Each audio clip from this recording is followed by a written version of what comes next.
Welcome to all of you.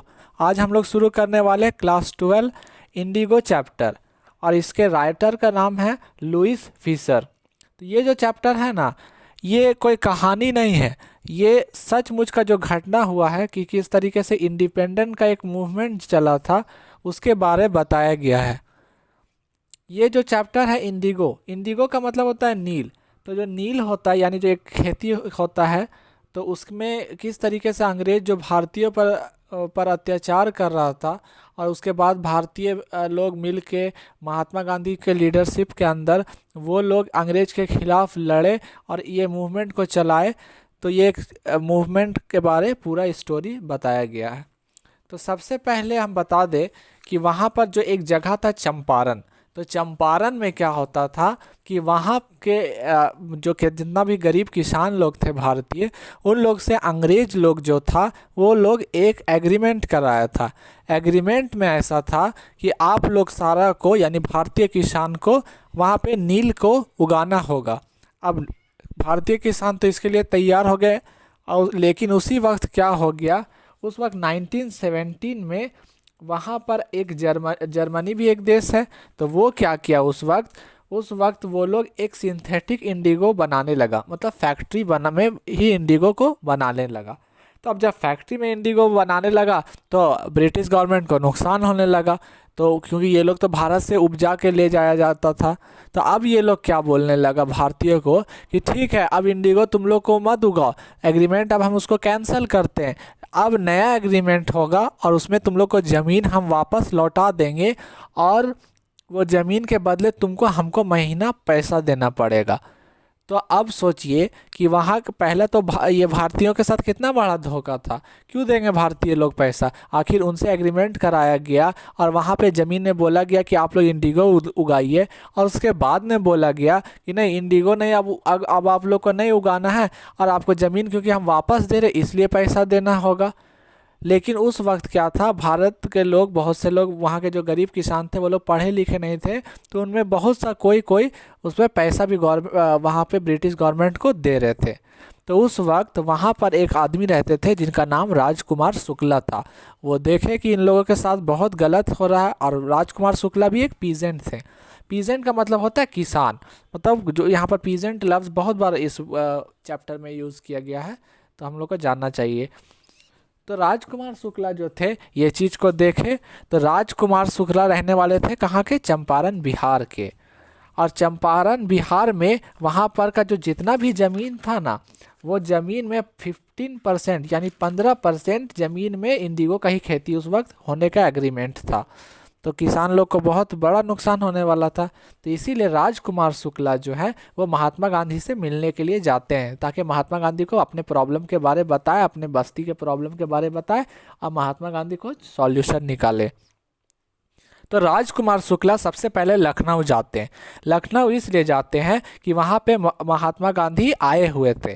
तो जब राजकुमार शुक्ला जाते हैं ना वहाँ पे लखनऊ, तो देखते हैं महात्मा गांधी जो है बहुत ज़्यादा बिजी हैं, वहाँ पे लोगों से बहुत मिल उल रहे हैं। तो राजकुमार शुक्ला का वहाँ से उनसे मुलाकात नहीं हो पाता है। तो जब राज शुक्ला से मुलाकात नहीं हो पाता है महात्मा गांधी का, तो फिर राज शुक्ला को पता चलता है कि महात्मा गांधी अब कानपुर जा रहे हैं और कानपुर में क्या करने वाले, वहाँ पर एक सेमिनार लेने वाले थे वहाँ के लीडर्स का। तो राजकुमार शुक्ला को जब लखनऊ में महात्मा गांधी से मुलाकात नहीं होता है तो वो कानपुर फिर चले जाते हैं। लेकिन वहाँ पर जब जाते हैं कानपुर, तो वहाँ पे भी उनका महात्मा गांधी से मुलाकात नहीं हो पाता है। लेकिन उनको वहाँ पर ये पता चल जाता है कि महात्मा गांधी अहमदाबाद यानी अपने आश्रम को जा रहे हैं। तो फिर राजकुमार शुक्ला अहमदाबाद भी जाते हैं। अहमदाबाद में जब जाते हैं राजकुमार शुक्ला, उसके बाद फिर वहाँ भी महात्मा गांधी से मुलाकात नहीं हो पाता है। तो महात्मा गांधी फिर कलकत्ता जाते हैं, उस वक्त कलकत्ता बोला जाता है। तो महात्मा गांधी से फिर वो कलकत्ता में मिलते हैं, लेकिन उस वक्त भी महात्मा गांधी कलकत्ता में भी बहुत बिजी रहते हैं। तो राजकुमार शुक्ला लेकिन फिर भी उनके पीछे रहते हैं और किसी तरीके से उनसे मिल लेते हैं। तो जब राजकुमार शुक्ला महात्मा गांधी से मुलाकात करते हैं और बताते हैं, तो महात्मा गांधी बोलते हैं ठीक है, अभी हम अपना काम थोड़ा फिनिश करके आपसे फिर हम बात करते हैं। तो उसके बाद फिर महात्मा गांधी अपना काम को ख़त्म करके सीधे राजकुमार शुक्ला का बात सुनते कि वो लोग वहाँ पे इस तरीके का बात हो रहा है, बिहार में पड़ता है चंपारण, तो वहाँ ऐसा प्रॉब्लम है। तो महात्मा गांधी राजकुमार शुक्ला के साथ फिर पटना चला आते हैं। मतलब अब महात्मा गांधी राजकुमार शुक्ला के साथ पटना आते हैं, क्योंकि वो बिहार में, फिर वहाँ से चंपारण उनको जाना रहता है। तो जब पटना आते हैं महात्मा गांधी और राजकुमार शुक्ला, तो महात्मा गांधी उस वक्त वहाँ के एक एडवोकेट होते राजेंद्र प्रसाद, उनसे मिलते हैं।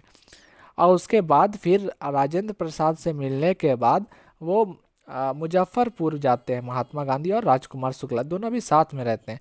तो जैसे ही महात्मा गांधी मुजफ्फरपुर में उतरते हैं ना, तो जैसे वहाँ से वो ट्रेन से उतरते हैं, तो वहाँ के स्टूडेंट लोग बहुत ज़ोरदार महात्मा गांधी का स्वागत करते हैं।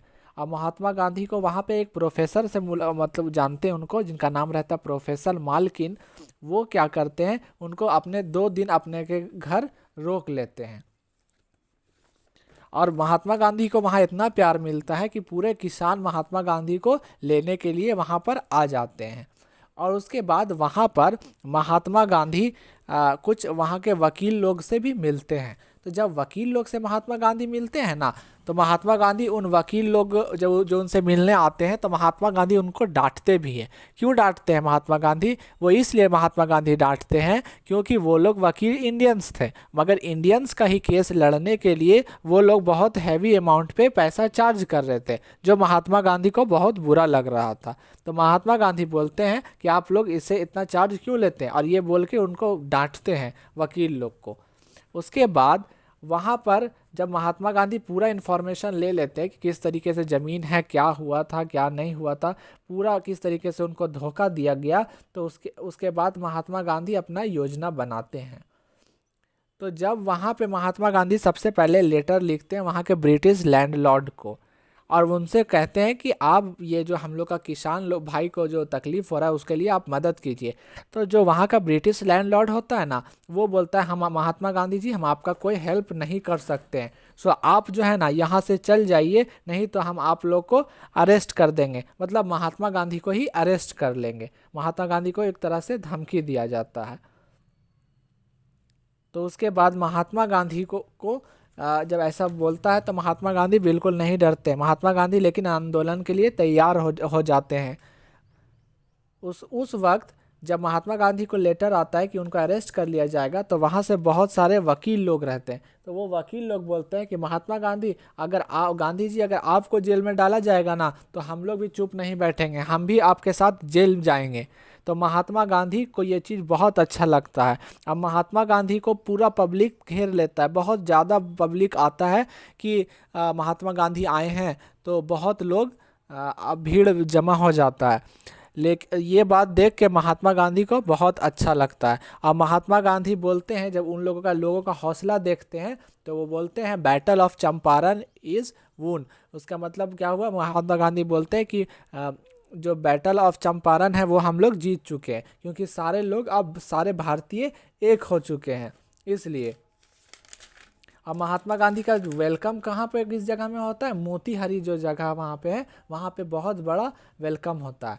उसके बाद महात्मा गांधी को एक लेटर और भी आता है जिसमें ब्रिटिश बोलता है कि गांधी जी आप बाहर के लोग हैं, आप यहाँ के इंटरनल मैटर पे ध्यान नहीं दीजिए।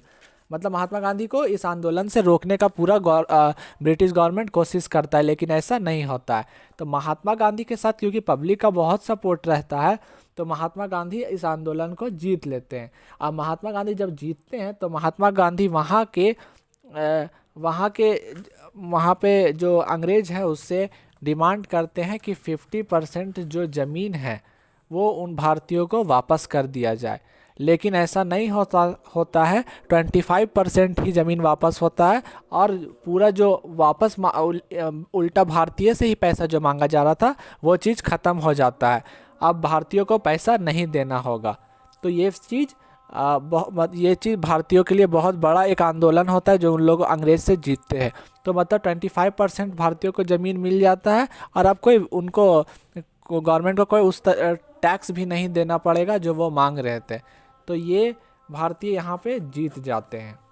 अच्छा, इसी बीच में एक और पॉइंट आता है कि महात्मा गांधी को कुछ एडवोकेट्स बोलते हैं ना कि वहाँ के एक ब्रिटिश ऑफिसर हैं, चार्ल्स फेरी एंड्रयू नाम है उनका, तो वो जो है महात्मा गांधी से बड़े इंस्पायर थे।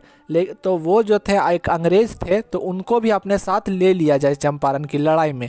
लेकिन महात्मा गांधी बोलते हैं कि अगर हम लोग उसको किसी अंग्रेज को अपना आंदोलन में ले लेना तो ये ऐसा होगा जैसे कि हम लोग कमज़ोर हैं या हम लोग हार मान चुके हैं, क्योंकि लड़ाई जब हम लोग का जो बाहरी है और हम लोग इंडियंस के बीच में है, तो हम लोग किसी अंग्रेज को क्यों ले। उसके बाद जब महात्मा गांधी चंपारण की लड़ाई को जीत जाते हैं, उसके बाद महात्मा गांधी वहाँ पर देखते हैं कि चंपारण के लोग बहुत तकलीफ़ हाल में ज़िंदगी को गुजार रहे हैं। तो महात्मा गांधी वहाँ पर देखते हैं कि ना कोई साफ़ सफाई का वहाँ के लोगों को पता है, ना सैनिटाइजिंग का कुछ पता है, कुछ नहीं पता होता है, बहुत गंदर लोग रहते हैं। तो महात्मा गांधी वहाँ के एजुकेशन सिस्टम का बुरा हाल को देखते हुए महात्मा गांधी 6 प्राइमरी स्कूल खुलवाते हैं वहाँ, और उसको देख रेख भी करते हैं। और अपनी वाइफ को बताते हैं, जो उनकी कस्तूरबा गांधी हैं, उनकी वाइफ, उनके बारे में उनको बोलते हैं महात्मा गांधी कि तुम अब महिला लोग जो है यहाँ की चंपारण की, उनको भी साफ़ सुथरा रहने का तरीका बताओ। और जब महात्मा गांधी चंपारण छोड़ भी देते हैं ना, तो वहाँ पे हमें चंपारण का हमेशा हाल लेते रहते थे महात्मा गांधी कि वहाँ पर कैसा व्यवस्था है। तो ये स्टोरी यहीं ख़त्म होता है। Thank you to all of you.